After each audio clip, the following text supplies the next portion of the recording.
Assalamualaikum. Menu kali ni resipi daging masak hitam yang sangat mudah dan terlajak sedap.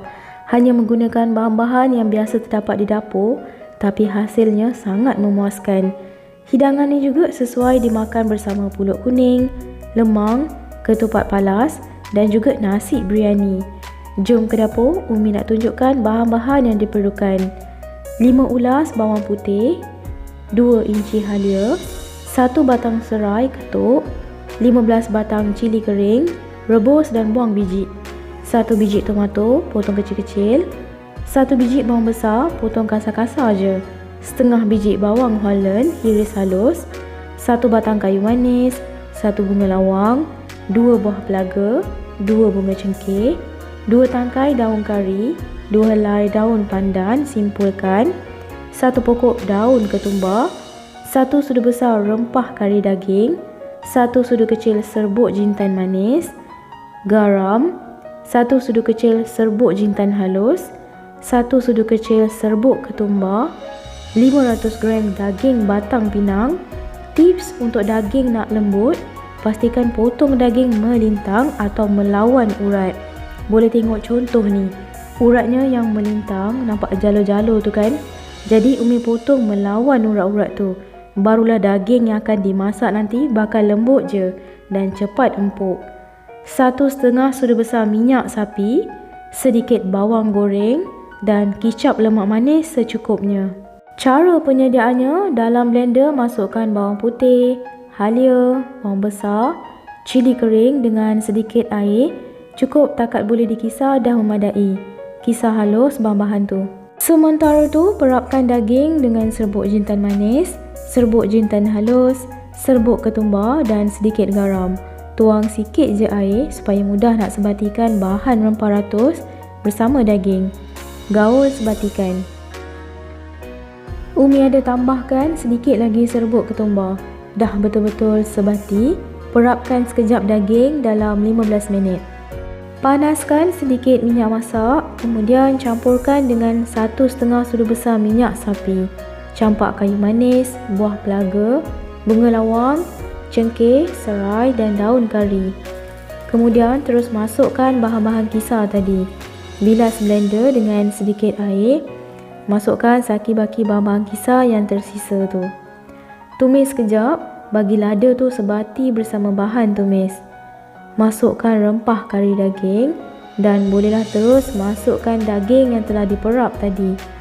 Masukkan je daging tu awal-awal sebab daging kan makan masa nak empuk dan masak sepenuhnya, tak macam udang atau sotong. Masukkan daun pandan, gaul sekejap bagi daging sebati dengan sambal. Kemudian masukkan bawang goreng, tomato yang dipotong kecil-kecil.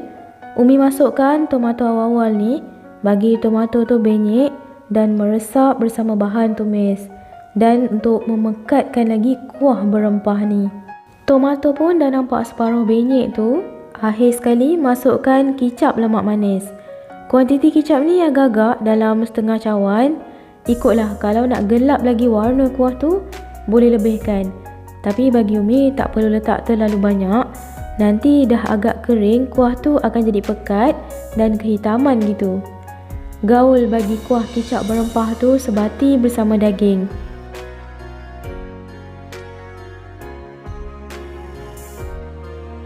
Tomato dah betul-betul benyek, baru masukkan sedikit dahulu daun ketumbar.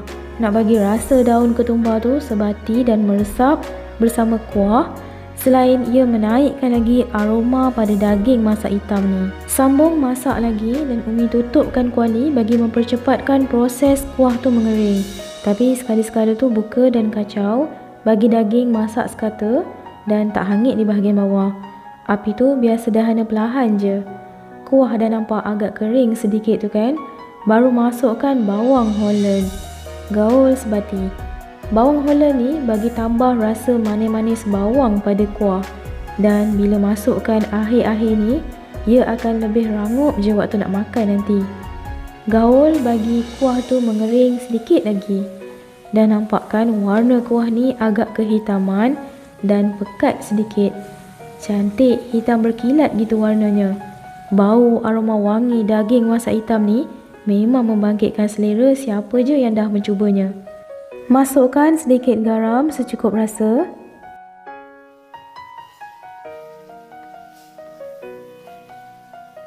Dah siap, bolehlah taburkan dengan daun ketumbar sebagai hiasan atas daging.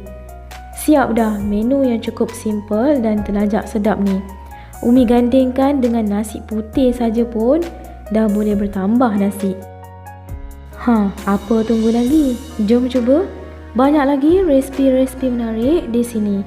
Jangan lupa subscribe, like, share dan tekan lonceng pertama untuk dapatkan notification video-video terbaru di channel Umi.